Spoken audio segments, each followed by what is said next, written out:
ইফতারি সামনে রেখে দোয়া কবুল হয়। বিশ্বাস হয়? কি সামনে রেখে? সামনে ইফতারি। বসে থাকি আমরা তৃষ্ণায় সারাটা দিন, ছাতি ফেটে যায়। আল্লাহ দেখে, দেখতে দেখতে আল্লাহর একটা সফট কর্নার তৈরি হয়। এটাই সুযোগ কাজে লাগানোর, ঠিক কিনা? মুমিন ঝুব্ব যে কোপ মারে, সময় মতো কাজ করে, ঠিক কিনা?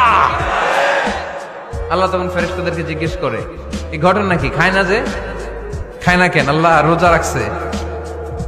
এগুলো কি? রোয়াবজা, পেঁয়াজ, আলুর চপ, বেগুনি, মুরগির রান। খায় না।